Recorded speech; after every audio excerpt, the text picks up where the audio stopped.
ఈరోజు నేను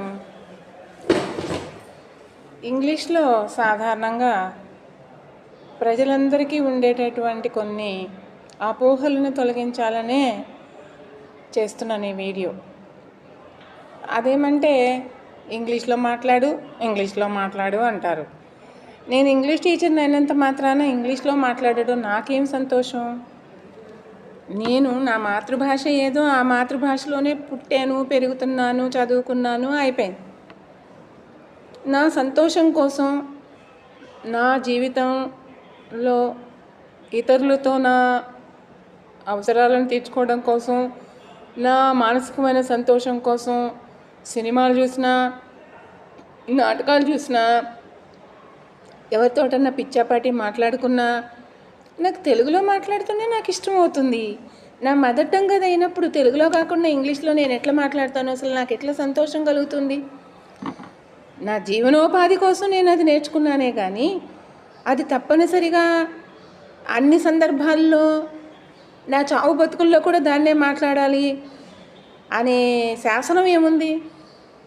నేను ఏ కాలేజీలో వర్క్ చేసినా 40 సంవత్సరాల నుంచి నేను వర్క్ చేస్తుంటే నాకు ఇంగ్లీష్ బాగా వచ్చు, నేనంటే ఎంతో ఇష్టపడేటటువంటి వాళ్ళందరికీ నాకు ఇంగ్లీష్ బాగా వచ్చు, నా ద్వారా వాళ్ళు ఇంగ్లీష్ నేర్చుకోవచ్చు అనే అభిప్రాయంతో ఉంటారు. కానీ వాళ్ళు నేర్చుకోవాలనే ప్రయత్నం నాకేం కనపడదు.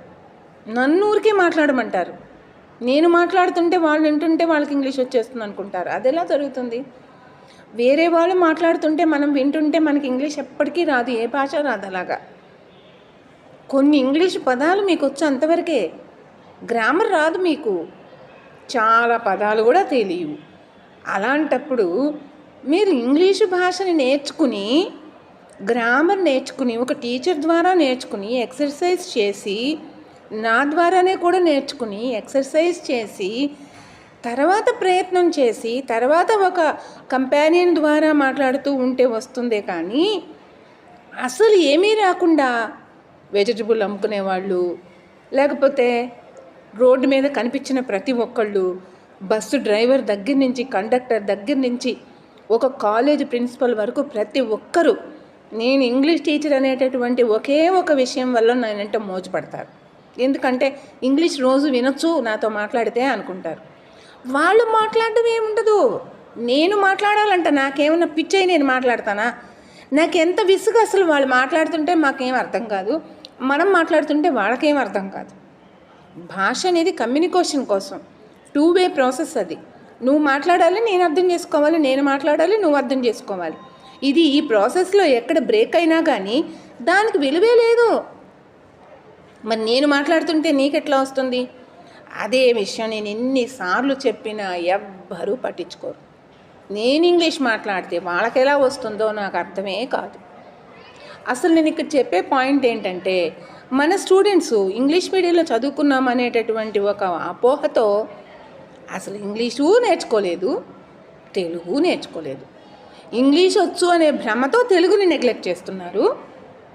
తెలుగులోనే మాట్లాడుకుంటారు, వాక్కుంటారు, రోజంతా దానిలోనే ఎంజాయ్మెంట్ వాళ్ళకి. అలాంటప్పుడు నేను చెప్పేది ఏంటంటే, ఏ భాష అయినా సరే ఒక భాషని పూర్తిగా చక్కగా ప్రస్ఫుటంగా ఇతరులకు వినసొంపుగా అన్ని సందర్భాలలో చక్కగా మాట్లాడడం అనేది ఒక కళ. అది తెలుగైనా పర్వాలేదు, లేకపోతే ఏ మాతృభాష అయినా పర్వాలేదు, తమిళమైనా పర్వాలేదు. భాష అనేది భావ ప్రకటన కోసం ఉంది, కమ్యూనికేషన్ కోసం ఉంది, ఎంజాయ్మెంట్ కోసం ఉంది, ఎంటర్టైన్మెంట్ కోసం ఉంది, బిజినెస్ కోసం ఉంది. ఈ పర్పసెస్ అన్నీ నెరవేర్చుకునేది అది మీరు ఏ భాషలోనైనా చేసుకోవచ్చు. మీకు అందుబాటులో ఉండే మీ లిజనర్స్ ఏ భాషలో మీకు అనుకూలంగా దొరుకుతారో వాళ్ళతో మాట్లాడే లాంగ్వేజ్ని మీరు డెవలప్ చేసుకోవాలి. నీకు ఇంగ్లీష్ భాష మాట్లాడే వాళ్ళని ఎదుర్కొంటే ఎవరు దొరకరు, భారతదేశంలో అసలు దొరకరు. అలాంటప్పుడు దాని గురించి ఎందుకంత క్రేజ్ పడతారు? నేర్చుకోవాలనుకుంటే నిజంగానే నేర్చుకోండి. కానీ నేర్చుకోకుండా భాష వచ్చినటువంటి వాళ్ళ మీద ఈ పనిష్మెంట్ ఎందుకు రుద్దుతారు? నాకు అదే అర్థం కానటువంటి విషయం. నేను ఇంగ్లీష్ అనర్గళంగా మాట్లాడతాను. షేక్స్పియరు, మిల్టను టెక్స్ట్ బుక్స్ కూడా నేను 25 years ఎంఏ ఇంగ్లీష్ లిటరేచర్కి డైరెక్ట్గా టీచ్ చేశాను. నేను ఎంత దూరమైనా మాట్లాడతా ఇంగ్లీషు, ఎన్ని గంటలు మాట్లాడమన్నా మాట్లాడతా, బాగానే ఉంది. కానీ వినేవాళ్ళకి అర్థం అవ్వాలి కదా. వినేవాళ్ళకి అర్థం కాకుండా నేను మాట్లాడితే అది వ్యర్థం కదా. ఆ విషయం మీరు ఎందుకు అర్థం చేసుకోరు? నేను వీడియోస్ కూడా తయారు చేశాను, యూట్యూబ్ ఛానల్లో పోస్ట్ చేశాను. ఆ వీడియోస్ ద్వారా కూడా నేర్చుకోవచ్చు. అక్కడ కరెక్షన్ కూడా ఇచ్చాను. దాంట్లోకి ఒకరు కూడా వెళ్ళరు, కనీసం సబ్స్క్రైబ్ చేసుకోరు. నాకేమి ఎంకరేజ్మెంట్ లేదు. వాళ్ళందరూ వాళ్ళు కూడా నేర్చుకోరు. వాళ్ళ జీవితం డెవలప్మెంట్ అనేది లేదు. అలాంటప్పుడు ఎందుకు ఇంగ్లీష్ మీద అనవసరమైన వ్యామోహం? ఇంగ్లీష్ మాట్లాడడం వస్తే జాబ్ వస్తుంది అనేటటువంటి ఒక అపోహతో స్టూడెంట్స్ ఇంగ్లీష్ వచ్చినట్టుగా ప్రపోజ్ పెడుతున్నారు. వాళ్ళకి ఇంగ్లీషు రాదు, ఏ భాష రాదు. ముక్కలు ముక్కలుగా ఇంగ్లీష్ని, కొన్ని పదాలను తెలుగులో కలిపి మాట్లాడి ఇంగ్లీష్ వచ్చేసినట్టు ఫీల్ అవుతున్నారు. అలాంటి ముక్కలు మనకు అవైలబుల్గా ఉండడానికి కారణం మనకు అఫిషియల్ లాంగ్వేజ్ ఇంగ్లీష్ అవడం వల్ల ఎక్కడ చూసినా మనకి ఇంగ్లీష్ పదాలు దొరుకుతాయి. అవి కనపడతాయి, వినపడతాయి, మనం పలుకుతాము, ఇతరులకు అర్థమవుతుంది. కానీ కేవలం వర్డ్స్ మాత్రమే భాష అవ్వదు. దాన్ని ఒక సెంటెన్స్లో కరెక్ట్గా ఫిక్స్ చేసి ఎక్స్ప్రెస్ చేయగలగాలి, అప్పుడే అది భాష అవుతుంది. ఈ మాట ఎంత చెప్పినా అర్థం కావట్లేదు మీకు తెలుగు భాషలో అంత బాగా మాట్లాడడానికి ప్రయత్నం చేస్తే చాలా అవకాశం ఉంటుంది. మీకు దిద్దేవాళ్ళు దొరుకుతారు, దాని గురించి కరెక్షన్ చేసేవాళ్ళు దొరుకుతారు, మీకు మోడల్స్ దొరుకుతాయి. సమాజంలో మీరు ప్రయత్నం చేయకుండానే మాట్లాడడం వచ్చేస్తుంది, బాగా ట్రైనింగ్ అవుతుంది.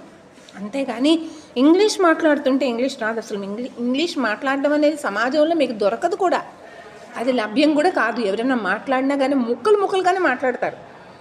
నేను ఎంతోమంది చదువుకున్నటువంటి వాళ్ళని, ప్రిన్సిపల్స్ని, పెద్ద హోదాలో ఉండేటటువంటి వాళ్ళని స్టేజ్ మీద కూడా గమనించాను. వాళ్ళు ముందు ఇంగ్లీష్ మాట్లాడడం మొదలు పెడతారు ఏరంగా.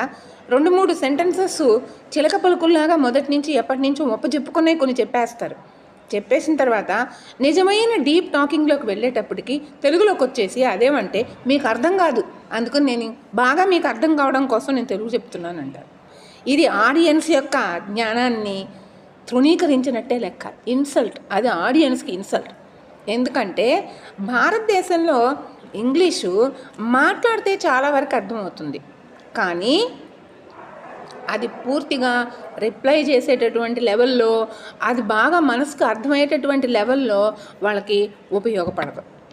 నువ్వు తెలుగులో మాట్లాడాలనుకుంటే తెలుగులోనే మాట్లాడమ్మా, ఇంగ్లీష్ మాట్లాడాల్సిన అవసరం లేదు. మన ఆడియన్స్ అందరికీ తెలుగొచ్చు, ఖచ్చితంగా తెలుగొచ్చు. ఇంగ్లీష్ వచ్చు అని మాత్రం గ్యారంటీ లేదు. అలాంటప్పుడు తెలుగులోనే మాట్లాడడం ఉత్తమం. మన భాషని మనం గౌరవించినట్టంటే మన దేశం మీద మన ప్రేమ చూపించినట్టు అవుతుంది, మన తల్లిని మనం గౌరవించినట్టు అవుతుంది. మన మాతృభాషని గౌరవిస్తే, మాతృభాష అనే పేరు కూడా అందుకే వచ్చింది. తల్లి ద్వారానే మనకు భాష వస్తుంది, అది మనం ప్రయత్నం చేయకుండా వస్తుంది. ఆ రకంగా ఇంగ్లీష్ ఎప్పటికీ రాదు. ఇంగ్లీష్ మనకి సెకండ్ లాంగ్వేజ్ మాత్రమే. బ్రిటిష్ వాళ్ళు భారతదేశంలో ఇంగ్లీష్ని మన నెత్తి మీద వాళ్ళు రుద్దల, మనమే కావాలని తెచ్చుకున్న ఉద్యోగాలు వస్తాయనే మోజుతో, ఇంగ్లీష్ వస్తే ఉద్యోగం వస్తుంది అనే మోజుతో మనం ఆ ఇంగ్లీష్ని నేర్చుకుంటున్నాం. కానీ మనకి ఇంగ్లీష్ మీద ఇంట్రెస్ట్ లేదు. మనకు నిజంగా ఇంగ్లీష్ మీద ఇంట్రెస్ట్ ఉంటే మన ఎంటర్టైన్మెంట్ కోసం మనం చూసే సినిమాలు ఇంగ్లీష్ చూస్తాం, వినే మ్యూజిక్ ఇంగ్లీష్ వింటాం. ఏదైనా భాషని నేర్చుకోవాలంటే ఇతర భాషలు ఎలా నేర్చుకుంటున్నామో అలాగే ఇంగ్లీష్ కూడా ఒక గురుముఖంగా నేర్చుకుంటాం, ఊరికే వింటే రాదు. అది మనం అర్థం చేసుకోవాల్సినటువంటి విషయం. అంత ఇంట్రెస్ట్ మీకు నిజంగా ఉంటే పుస్తకాలు చదివితే రావాలి ఇంగ్లీషు. ఏదైనా వీడియోస్, బోల్డ్ అని వీడియోస్ ఉన్నాయి, వీడియోస్ చూస్తే వస్తుంది. యూట్యూబ్ వీడియోస్ ఇంగ్లీష్లో ఉన్నాయి, అవి చూస్తే కూడా కొంతవరకు ఇంగ్లీష్ అవగాహన వస్తుంది. మీరు మాట్లాడడానికి మాత్రం రాదు. కాబట్టి తెలుగు వచ్చినట్టుగాను మన ఇండియన్ లాంగ్వేజ్ వచ్చినట్టుగాను ఇంగ్లీష్ రావడానికి అవకాశం లేదు. ఎందుకంటే తెలుగు గ్రామర్కి ఇంగ్లీష్ గ్రామర్కి చాలా తేడా ఉంది. తెలుగులో మనము సెంటెన్స్ ఎటు నుంచి ఎటైనా మాట్లాడవచ్చు, సబ్జెక్ట్ స్టార్టింగ్ వాడచ్చు, లేకపోతే ఆబ్జెక్ట్ స్టార్టింగ్ కూడా వాడచ్చు. నేను నిన్న కాలేజీకి వెళ్ళాను అనొచ్చు, కాలేజీకి వెళ్ళాను అని కూడా చెప్పేయచ్చు, నిన్న కాలేజీకి వెళ్ళాను అని కూడా చెప్పేసి వదిలేయచ్చు. అంటే నేను అనే మీనింగ్ అక్కడ వెళ్ళాను నువ్వులో వచ్చేసింది. కానీ ఇంగ్లీష్లో అలా వీలు కాదు. I went to college yesterday మాత్రమే ఐతోనే మనం స్టార్ట్ చేయగలం ఆ సెంటెన్స్ని. వెంట్తో కానీ లేకపోతే కాలేజ్తో కానీ మనం స్టార్ట్ చేయడానికి వీలు లేదు. సబ్జెక్ట్ ప్లస్ వర్బ్ అని తప్పనిసరిగా రావాలి ఇంగ్లీష్లో. అదే క్వశ్చన్ తయారు చేస్తే వర్బ్ ప్లస్ సబ్జెక్ట్ రావాలి. Did you go to college yesterday అనే రావాలి. ఎస్ నో అనేటటువంటి పదాల వల్ల ఇంగ్లీషు చాలా ప్రాచుర్యంలోకి వచ్చింది. మోనోసిలబుల్ తోటి ఒక భాషలో ఒక వ్యక్తికి మన మనసులో ఉండే అభిప్రాయాన్ని చెప్పడానికి అవకాశం ఉండే భాష ఇంగ్లీష్. ఎస్ నో అనేటటువంటి 2 పదాల ద్వారానే ఎంతో విషయాన్ని తెలియజేయడం వల్ల ఇంగ్లీష్ భాష ప్రాచుర్యంలోకి వచ్చింది. One of the reasons for the popularity of English is S and no. కాబట్టి ఆ ఎస్ అండ్ నో చెప్పినంత మాత్రాన మనకి ఇంగ్లీష్ వచ్చేసినట్టు అనుకుంటున్నారు. నెగటివ్ చేయడం కూడా రావట్లేదు మన స్టూడెంట్స్కి.